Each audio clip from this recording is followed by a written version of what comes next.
All right. Well, again, thanks everybody for joining us. We know we'll have a few more people who will be coming in as we get going. So I'm going to start with all of the business items here, so we can get to the actual conversation. Again, thank you so much for joining us. My name is Matt Reichert. I'm the Director of Outreach and Engagement for GIA Publications, and we're really happy to be able to host this series of Homecoming Sunday conversations. Again, if you were here with us on Wednesday for our first conversation, we're very intentional about these being conversational. We'll explore a variety of topics with our panelists today. We'd like you to join in the conversation also. You'll notice if you're an attendee that you are currently muted, but at the bottom of your screen, there is a button that says Q&A. And this is your way to be able to submit a question to the panelists, and we'll do our best throughout the conversation today to try to address as many of those conversations as possible. Another couple of things for you to keep in mind: we are recording this conversation, so we will be able to share this with others who weren't able to make it. We'll be premiering this tonight on our Facebook page. I will also send all of you who are participating live a follow-up email that will mention further contact information, other links for resources, a link to this archive video so you can watch it again, or most importantly, share it with your family and friends and members of your community. With that being said, I am going to disappear here and turn it over to you, Kate. So Kate and Sue will introduce themselves, and then our conversation will begin. All right, thanks, Matt. Thank you, Matt. Yeah, so many of you know I'm Kate Williams. I'm the Senior Managing Editor at GIA Publications. And I'm so thrilled that today my friend and spiritual director, Sue Garthwaite, is joining us for a conversation about our spiritual health in this time of crisis, helping us to ask some of the deep questions. I met Sue before my work at GIA. I was the music director at St. Nicholas Church, which is in Evanston, Illinois, just right above the Chicagoland area. She saw a lot of people there for spiritual direction, and I think for a long time I didn't really know that spiritual direction was something that was available to me. But I kind of watched and waited for a while, and eventually kind of dipped my toes in the water and asked, and shocker, it is available. It's available to all of us.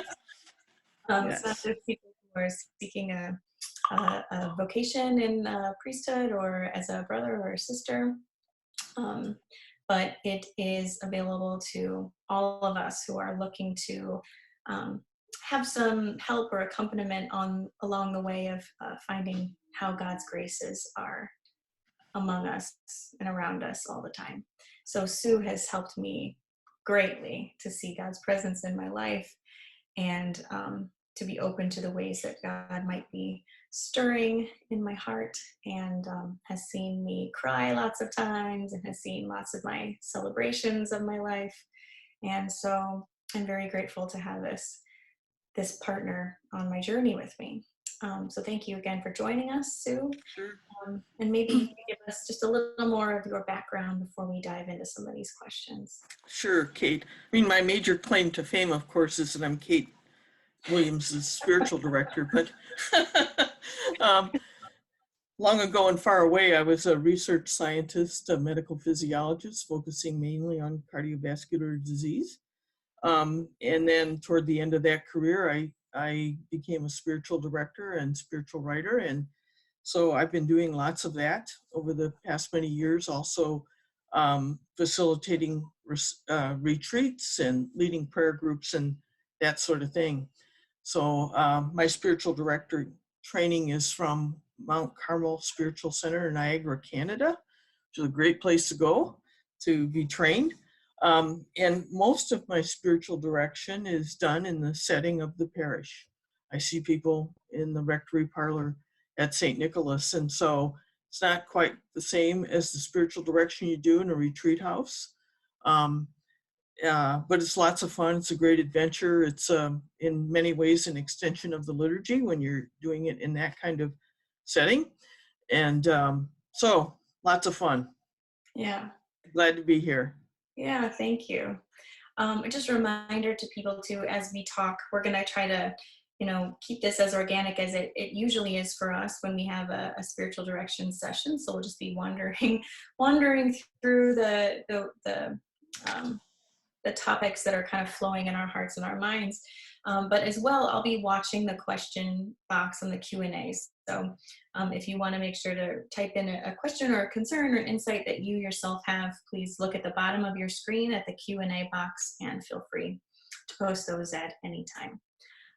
But Sue, when I talked to you, a week or so ago now, it was because I have, as all of us do, this new awareness of the many types of suffering that are going on right now. And I think, of course, there's some in everybody who has a job has some type of anxiety about how long this job can sustain itself. And, when the economy is kind of coming to a halt. So that creates a lot of kind of emotional, spiritual, mental distress. But also like thinking about my fellow music ministers and, pastoral ministers of any kind. This is like taking away the rug from from underneath of us, because the community is where we find our life. It's where we find our, ability to apply the gifts that we've been given. It's where we connect. It's where we feel full and alive. What do we do? I think a lot of us are getting to a point where we're feeling just exhausted, trying to find virtual ways to connect to people, or even feeling like this kind of sense of like I've abandoned them. Mm-hmm. And so I think, my heart has just been hurting for a lot of pastoral ministers right now. And on top of that, so many of them are dealing with either the virus themselves, the virus in their family, the fact that they've got a lot of high risk, connections in their family, their friends, and of course, their people, their parishioners. Like if I took out every high risk person from my parish choir, which might be the case for a lot of people, and if they're saying that, 60 and up or 65 and up is a high risk person, I mean, that's a lot. That's a big majority of the people that I serve and I work with. And I guess I'm just like feeling like, lost. Mm-hmm. I think a lot of people are feeling lost and a little bit panicky. Yes. In a way, it's like the book of Job rewritten, right? I mean, he starts with this profound material loss and loss of people, his loved ones, everything. And then this leads him to huge questions about God, So the spiritual flows from the material loss, and that's us too. It raises all these questions. St. Teresa of Avila says, actually, God is quite honored by our questions, and would like us to know God's point of view on the situation. So I think with the ministers too, like liturgical ministers, as I thought about that, I realized that the irony is that in some ways, our ministers, our music ministers and other ministers in the church, have ironically created some of our longing. Mm. In some ways, it's your success that makes this a more painful situation, because we long to be back together. We long for your support. We long for everything that you do to help us. So, but I think it's also a very holy longing. I think it's like a fast. And that what will happen coming out of this is a much, much deeper and profound gratitude for being able to gather, being able to sing, being able to celebrate liturgy, when that day finally comes, I think the gratitude is going to be way over the top. And part of that, I mean, you wouldn't have this problem. I mean, we wouldn't have this deep longing if you guys really were poor at your jobs, right? So, I mean, it's an indirect compliment, but there it is. Yeah.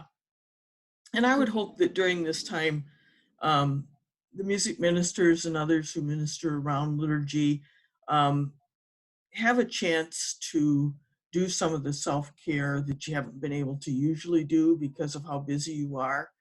Um, and that you can look at your own experience in this, what is happening to you spiritually, and use that to advantage for when we come back together. In other words, you will choose music out of your own experience and it will match ours, most likely, right?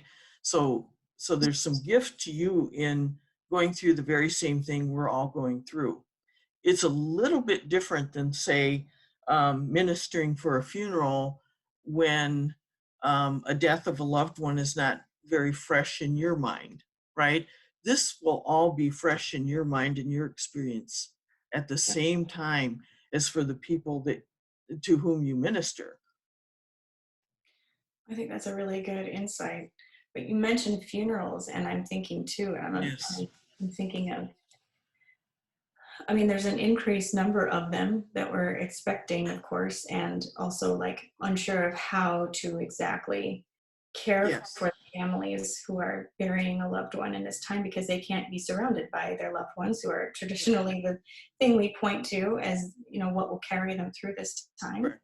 Mhm. But I think also, um, wow, like how many parishioners are coming up with, uh, you know, really inventive ways to be connected. I was working with somebody we both know recently to design a worship aid for a Zoom wake, so that there's no body present, but there's still people, and there's still love, and there's still memories, and there's still this desire to have kind of a sense of ritual and order to Yes, take us from point A to point B, to help us pass time together.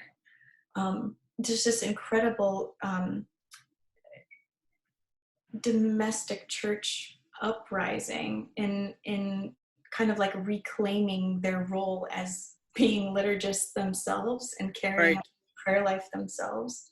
Mhm. So it's like this weird mix of half the time it's like real heartbreak and anguish about the layers of suffering that a lot we don't even know. And Right. all of these layers of suffering, when we're able to come back together for Homecoming Sunday, these layers of suffering will, you know, as a scientist, will have like chemically changed our beings. Like we will not be That's able right. to come back together again. That's on the one side. And on the other side, this incredible blossoming of liturgy, of, Right. of the work of the people. Yeah. New life New life. coming out of all this. Yes. And I mean, sometimes the answer seems so obvious, and other times it's really not clear at all. But why is this suffering almost a necessary part of that new life? Right. Yeah. I mean, if you step way back, and you say, okay, it was totally improbable that we ended up with a planet like this, right? That that has life on it. I mean, just completely so improbable, and yet it happened. And then secondly, it's almost equally improbable that a species like ours ended up there. So you kind of have a situation where um, here we are as a species on a planet that isn't completely well equipped for everything we need to never be threatened, Mm. to never suffer, right? So it is just there as part of the human condition. And so we finally have to come to some acceptance that here we are in this imperfect situation where suffering is inevitable. Some of it comes out of our choices for sure. Some of the mistakes we make, some of the bad choices, all of that can bring about suffering. But then here you have a situation like this. I mean, 20% of the viruses that cause the common cold are coronaviruses. Mm. Wow. So is it so surprising in a way that one of them mutated to become this lethal and this contagious? It's going to probably happen again. So you're absolutely right. We have to come out of it with a different mindset, with a different way of looking at the world that we're in. And we have to try to remember some of the spiritual conclusions we get to during this time.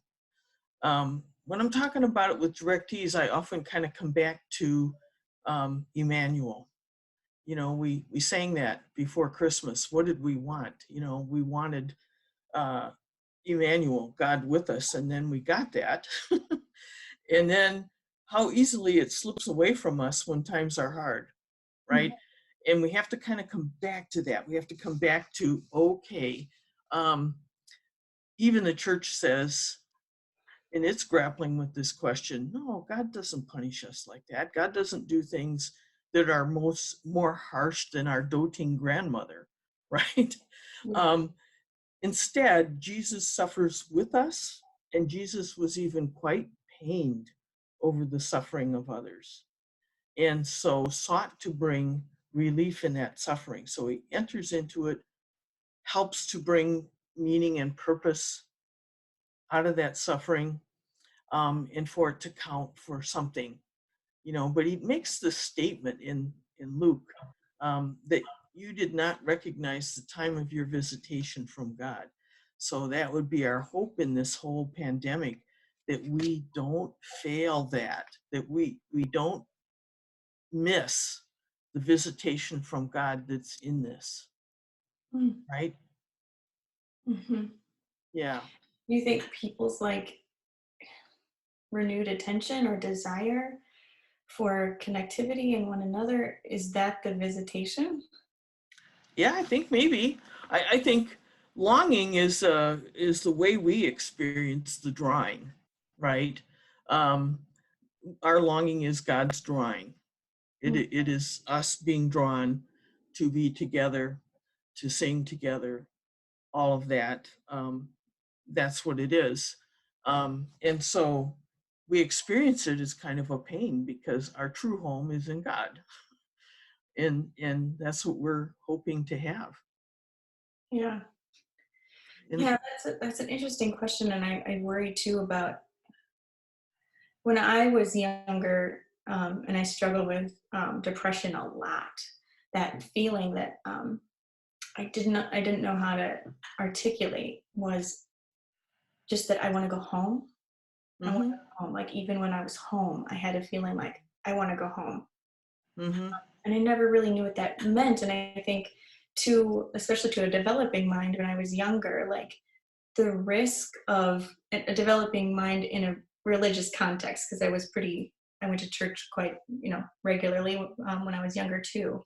But it's confusing to feel like I know my home is in God. And if I want to go home, does that mean that I have to die? mm-hmm. And I think Jesus's appearance after the resurrection says no. That here we can have this extraordinary presence of the resurrected Christ, of the Holy Spirit, even here, even now. And so we can be at home with God right here, right now. And there are ways that we can begin to experience that in our openness and prayer. Mm-hmm. Yeah, and we'll feel more at home. Mm-hmm. I think a lot of ways that people, I think maybe especially young people who are trying to articulate a justification for their religiosity, like, Yes. why are you call yourself a progressive person? You have friends who are gay, you have friends who are divorced or remarried, why are you associated with a church that so often condemns so many of those things? And I think the justification a lot of people give is that I like the community. The community helps me be a better person. The community helps me to not be alone. The community teaches me and lets me have a place where I can find my own value. Um, Hmm. it's gone right now. Yeah. There's sort of an irony there, isn't there? You know, normally the idea of a church is that in a church community is that it helps us to be spiritual. It helps us to connect with God and with others and even with ourselves, right? And if we throw in the towel spiritually, to love becomes actually harder. Mm. And so one of the reasons we have religiosity in all its weaknesses is that even so, it has some potential to help us spiritually and therefore to help us to love. That's our hope. And it doesn't work for everybody, I guess.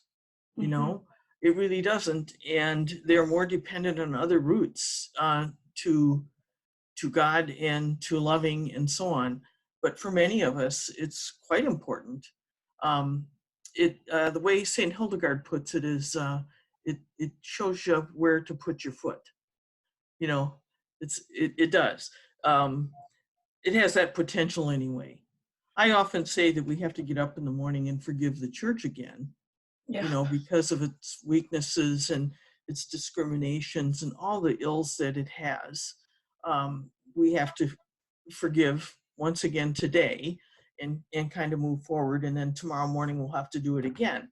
But forgiveness and reconciliation are two different things. So we forgive the church, but we are not reconciled with discrimination, with lack of inclusion, that sort of thing. Mhm.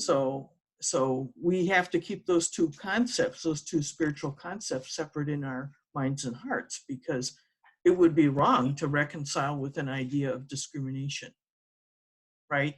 And so we may forgive the weakness of the church, we may forgive its wrongheadedness today, but we still hold out hope that eventually um, that will change. But for now, we're not reconciled with that idea. Mhm. We want our friends with us, all of them. Mhm. Yeah. Um, there's a question here I want to make sure that we can answer about for those of us who have experienced a family death during this time, Mm. not travel for even meager religious services.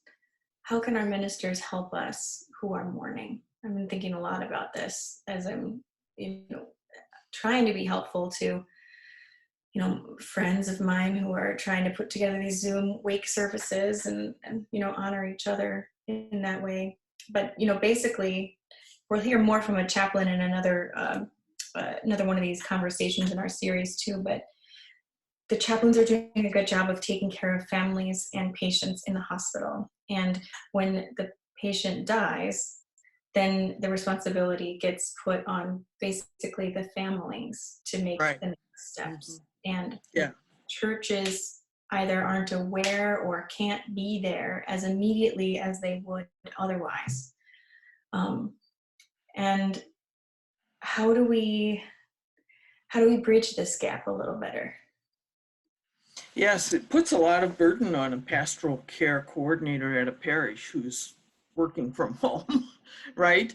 Yeah. It is very difficult to put that together. And I'm really glad people are reaching out to you, Kate, to help with that. Um, but I guess I would say, we still have these coordinators and we still have pastors and we still have to see if we can make contact with them and get some of the help that we need. I mean, spiritual directors are there to walk with people who are grieving, to maybe provide some resources and so on. But as far as celebrating the loved ones, that definitely is usually our parish situation. Yeah.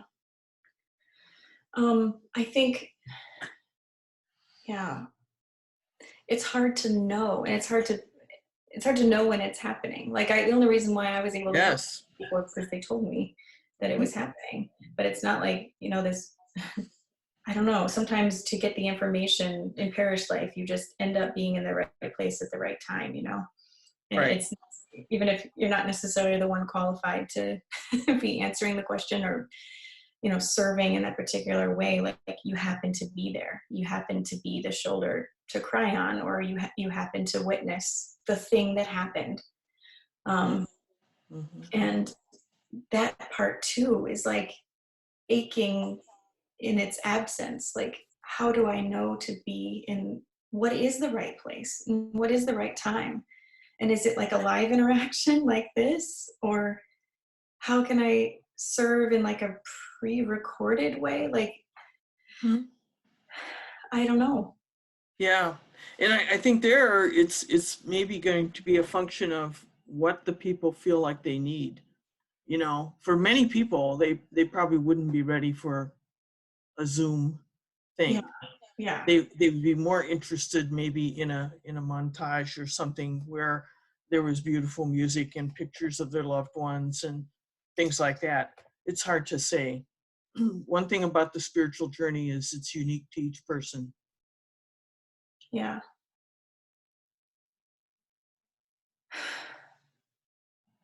I'm trying so hard to find the hope in the midst of all of this.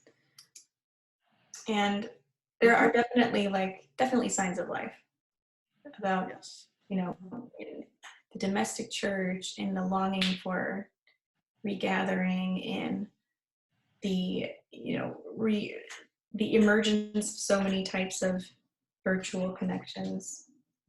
But I'm also like not wanting to just see the tiny positive things or Mm-hmm. big positive things without really reflecting on the realities of Yes. the pain of the situation. Mm-hmm. Um, and so I guess like I want you to tell me more about what we know spiritually about suffering Mm-hmm. and why we need it, and what does it have to do with this? What does it have to do with where is God? Right. I know Right. that, like, I know that God is not doing this to us. Correct. Right. I think suffering is um, a situation that poses a lot of questions. It poses the question about what we think God is like. Who is this? It poses the question of what do I really believe? You know, um, what kind of God is this that we have a pandemic and people are dying from it? Yeah. So it poses a lot of questions about faith. Poses a lot of questions about hope. Is God trustworthy? Mm. What can I still hope in? Right? Mhm. Poses questions about love. Does a loving God allow this? Mhm. Or um, does God love me? Does God love me? How do I love other people in this? And so, yeah, big, huge questions, starting with who we think God really is and what God is really doing in this. Yeah. And for me, I think in since I direct mostly Catholic Christians, I turn to Jesus and suffering and what he reveals about the situation. Okay, because he's very pained by other people's suffering and he tries to do something about it, and at the same time he enters it fully. Sort of like you said, you don't want to just um, kind of look for shiny objects to get you through this. You want to confront the seriousness, the reality of it. Yeah. So that is Jesus. I mean, he had a couple times when he sort of quote disappeared into the crowd, right? According to scripture, and then he deliberately goes to Jerusalem, and he deliberately takes this up, and he chooses not to escape from it. And he goes through the whole terrible, terrible experience. But with the idea that he changes it. He changes it into something that has meaning and purpose and that leads to resurrection. St. Hildegard says, God will demand that the human being be resurrected. God will demand that.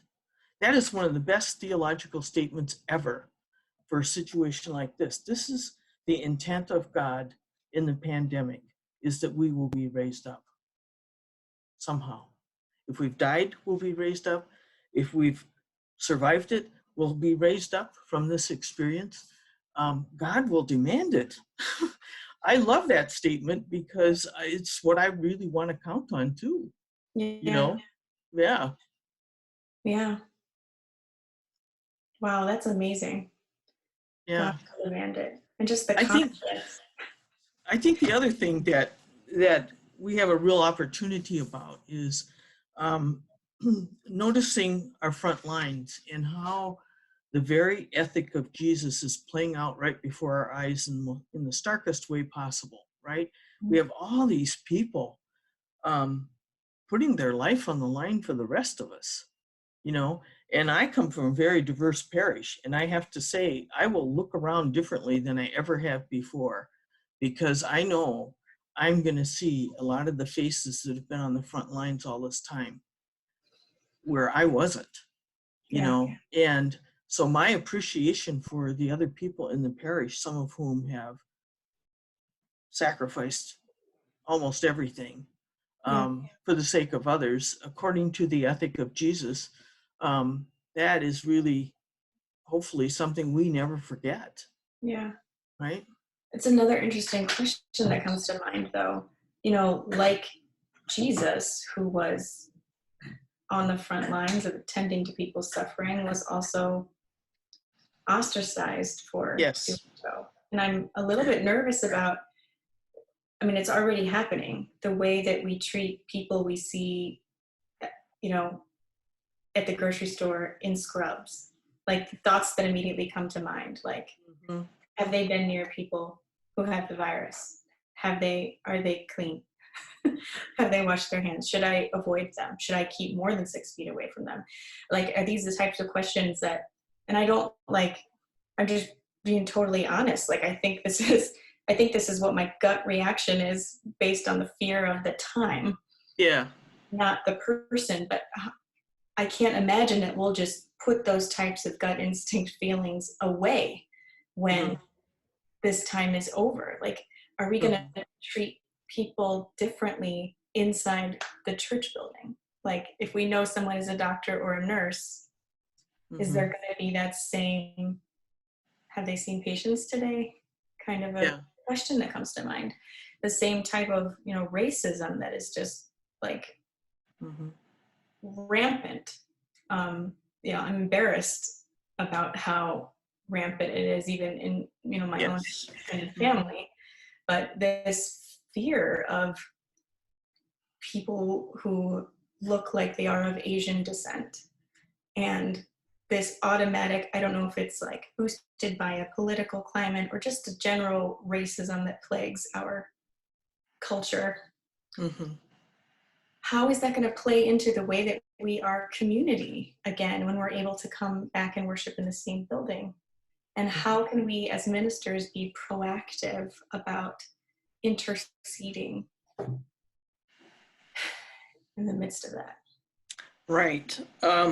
I think at the parish level, when we've had to deal with very difficult issues, our strength has been to get together and talk about it.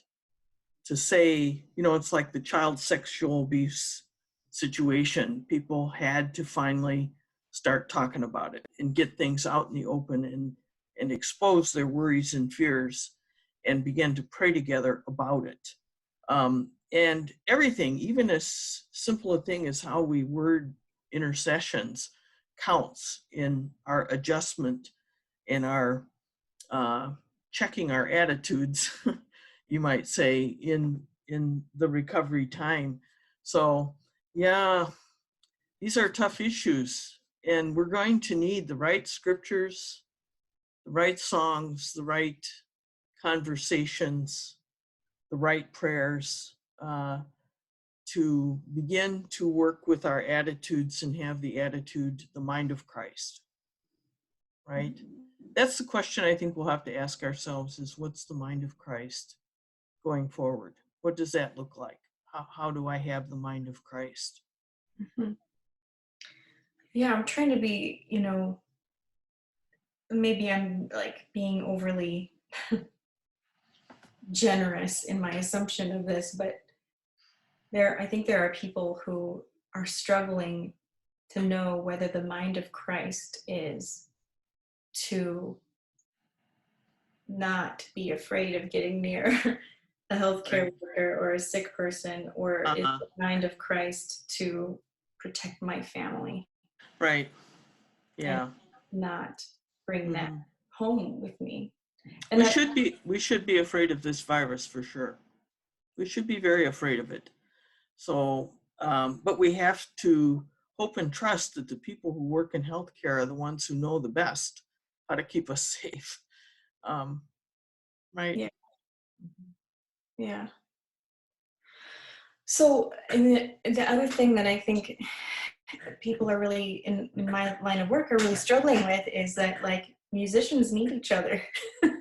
this is how we this is how we do our thing. This is how we live our vocation, to be music ministers and musicians in our parishes.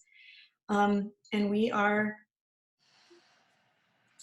so deprived of that and so don't know what to do. And there's like 4 million live videos happening at the same time because people are trying so hard to like stay connected in that way. How is music playing a role for you right now? I look at music two ways, and I'm not a musician, but one way I think of music is um, as expressing what I'm feeling. So I'm looking for um, music that I can play and listen to that suits where I am. You know, it's like Easter morning. I need the Alleluias. I need whatever I can to kind of help me um, get into the Easter joy and be um, shifting for me, Mhm. right? Um, but the other way I think of it is that I sometimes need it to change things for me. So, for example, if I'm kind of getting into a funk of one kind or another, then sometimes I need it to support me in moving. There is no phenomenon that we've ever identified like music to light up these structures in the brain in the way that it does. I mean, it's unique. It literally sets your mind ablaze. You know, so we should use it in every way that we can, you know, and whatever the music ministers can offer us, great. You know, if they have a suggestion about, you know what, this is a really good piece to just sit and listen to.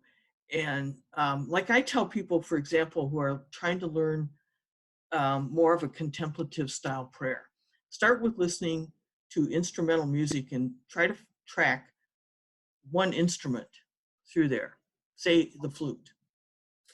And it brings you to the idea that the depths of prayer involve listening. A lot of people teach this kind of prayer by, oh, you got to kind of bat away the thoughts and you got to imagine your thoughts going off in balloons or floating down a river or whatever. That's part way there. But when you're listening intently, that happens anyway. And it's not a battle, right? So the music ministers can bring us music to use for meditation that allows us to listen deeply and get that idea of prayer being all about listening intently. Mhm. So that's one thing. Um, and then maybe it's a menu, right? Where there's music that will help to raise the spirits. There's music to lament with.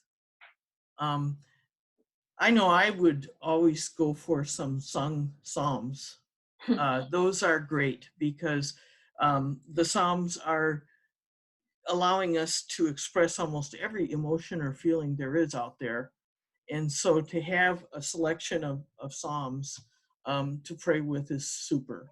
Um, these are just some of the ideas that come to me as a Yeah. non-musician. You guys will have even more. Yeah. Well, it's interesting. I think some musicians definitely find their prayer in their music making, and some musicians are doing the work of music making so much Hmm. as a job that they have to do other things for their prayer life. Like, Right? even sometimes I know when I come to you for spiritual direction, and you always ask me, well, what is God saying, or what is, where's God showing up in your life now? And sometimes I just can't figure out a way to, what, Mhm. I have no idea. And so we just take some scripture and Mhm. open it up to a random page and kind of Yep. find the first verse that our eyes are drawn to and see if we Yeah. can. It's like our inner Franciscan that way. Yeah. Yeah. Yeah. Yeah. Well, we've I all, was thinking too, Kate. Um, I wonder what liturgical season we'll be in hmm, when we finally open up, and what that will mean. I wonder if the music ministers will be put in a situation. Here we are, we're in, let's say it's Advent, when yeah. we finally get to have this homecoming Sunday, right? Yeah. Um, how do we fit Advent Yeah. with where we've been and what is happening now? Or do the music ministers have to slightly nudge it aside and say, no, this is what the community really needs. This Hmm, is how we have to be together. I don't know the answer to that, but I'm very curious as to how that's going to unfold and what that's going to mean for the music ministers when the time comes. Because one way to approach it, of course, is to say, based on how I went through this pandemic, we're going to need um, some chances to lament the people who are missing. We're going to need some chances to express our gratitude that we're back together. yeah. We're going to have a lot of different kinds of spiritual needs when we finally get back together. But what if it's Christmas? And how does that fit together? I don't know. It's just, Yeah. No, but we should start thinking about it as pastoral ministers for sure. The other thing I'm thinking of is like everything, the news, work, family, all of our conversations revolve mhm, around this pandemic. And mhm, also, like, there's all these other regular types of grief and joys that are happening that maybe aren't getting the pastoral or spiritual attention that maybe they deserve.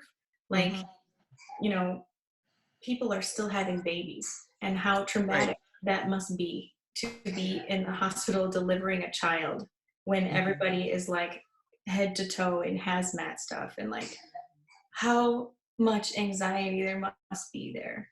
Like there are still people losing their loved ones for all kinds of regular reasons, that's like true. nothing to do with. And then there's all these people now trapped at home that we keep hearing about with an abuser or in a situation Yes. of domestic violence. And like for them to have to survive this time when it's not only financially or Mhm, mentally tough, but to survive this time of mhm. physical Proximity. pain or jeopardy. Yeah, exactly. And like, I want to just keep that in mind so that we can leave room for all those types of needs that are worthy of our attention too, right Mhm, now and also when we come back. So if we come back on homecoming Sunday and for 4 weeks continue to talk about coronavirus as our exclusive form of conversation, we're gonna we're going to miss out on a whole bunch of critical points in people's lives. Mm-hmm. Um, so I guess I just want to keep that in mind too. I've been thinking about, all these people, of course, after I did so much work with families who are struggling with infertility and miscarriage, like that stuff is still happening in the midst of all this too. Yes. And if it was Yes. isolated before, it's definitely feeling isolated and alone now. Yes. And what I find in spiritual direction too is people still have their usual discernments to make, what college am I going to, and Yeah. things like this, so they're making these discernments in the middle of a strange situation, and that makes it so much harder, but it's reality. And so, yeah, there's a lot of ordinary life that's kind of Yeah. underneath the surface here. You're right. Yeah. Like if you had to say in your mind, what is the overall, what is the evidence of God's love for us in the Mm. midst of all this? What Mm-hmm. would you say?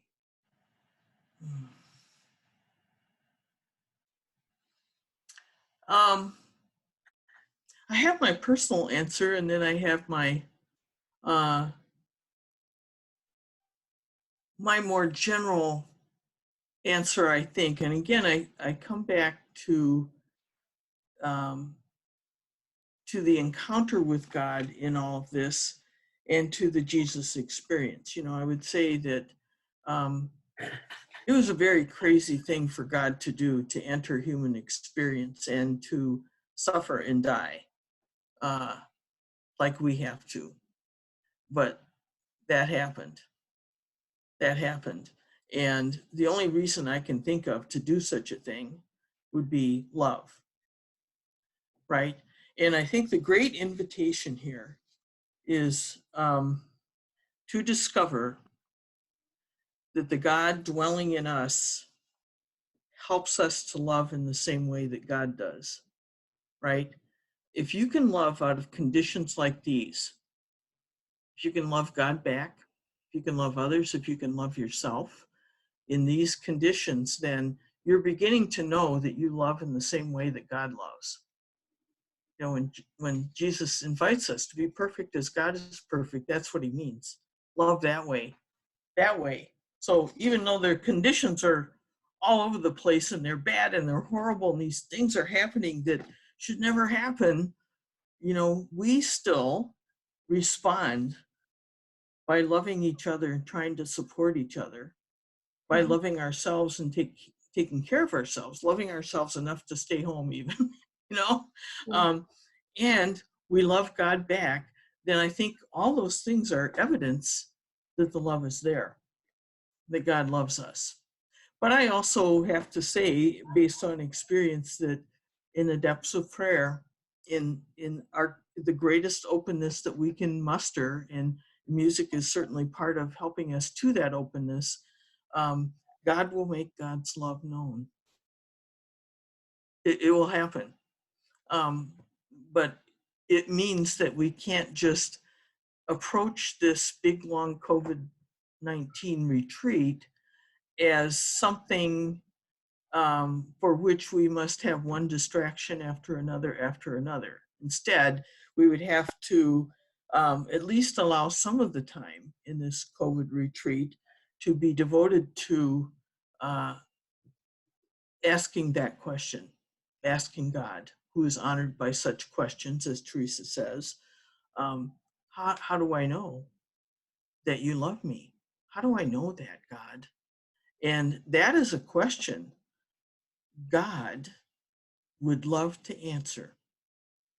I'm pretty sure of that, you know? So we might as well be bold and ask it. But then we got to hang out and listen for the answer, or look around for it. Mm-hmm. Yeah. Yeah, one of the really helpful things you always remind me of is, I think this is Ignatian spirituality, but when Mm-hmm. you're in a moment of consolation, Right. desolation goes around Right. the corner, and Yeah. and vice versa. Right. In a moment of Right. desolation, there's consolation. Right. Yeah. So for feeling some desolation, um, that's like an urgent call to prayer. Ignatius tells us pray more rather than less when we're in desolation, to kind of get to the bottom of it and move into what is more consoling, right? And when we're in consolation, we're feeling decently good about things and have a sense of God with us and all of that. Plan ahead just a little. What will I do when this changes? I have a plan. I know what I'll do. I will pray. I'll try to get to the bottom of it. I'll find out what happened here that it changed. It's almost always a time of learning, Mm. right? Yeah, Yeah. it's a Mhm. good time to have a spiritual director to help you. You're right. You're right. Uh-huh. Yeah. And we did we did share a link here. We'll share it on the video and we share it on Facebook later too. The link that you mentioned before about finding a spiritual director for yourself, which was SDI World. yep, www.sdiworld.org. Um, Right. and we have one more question here that I think we're going to continue to answer throughout the series, actually, but to see if maybe Matt can help us answer this question too about starting to imagine those homecoming masses and how it's probably not likely that they will commence all at once, but kind of in little by little. So first, maybe groups who have tested negative or who are not in a high risk group, and those in a high risk group will probably join later, or maybe there will be a cap of no more. Or maybe the ones who have the antibodies and have Yeah, proof that they've recovered. yeah, or maybe it'll be in numbers, like no more than 50 people, no more than 100 people. We don't know exactly, but it'll probably be a rollout that's a gradual coming back. So any insights you have there about how that might have an impact on our spiritual lives too? Hmm. Yeah, together but separated. Yeah. It Some would are be kind of, excited, but not everybody. yeah, it'd be like, you got to win the lottery to be able to go to mass, huh? It's kind of sad. But yeah, if it starts rolling out, I think it will give people hope that it's coming anyway. Even for those of us who've been looking at the virtual masses, if more and more we get to see some with people in them, that will be kind of nice. That will be a step forward. Mm. Yeah. Well, this is what it usually is. We spend time together and pose lots of questions, get some Yes. clarity, and lots more questions come out than Mhm. when we go in. But Mhm. usually there's always something that I walk away with uh, that's kind of ringing in my ears. And Uh-huh. today I think it's that God will demand a resurrection. Yes. And then another doctor of the church, Teresa, saying, God is honored by our questions, but she also says the feeling remains that God is on the journey too. Yeah. So that's it. Yeah. Thank you, Sue. You're welcome. It's my Wow, pleasure. thanks to you both. This was, I mean, I wish that this was a 4-hour conversation instead of just one. This was so rich. Thank you. Just a real practical thing. Again, those of you who are joining live, you'll receive an email follow-up shortly with links and other information that was referenced today and a link to this archive video. Please, please, please watch this again and share it with your family and friends and members of your faith community who you think could benefit from this conversation. Before we go, not to put either of you on the spot, I mean, thank you so much for really letting us peek into your spiritual direction conversation. Time really was blessed by the presence of both of you. Would one or the both of you lead us in a blessing as we end our time together, or a prayer? Oh, yeah. Sue, will you? Uh, okay, let's see.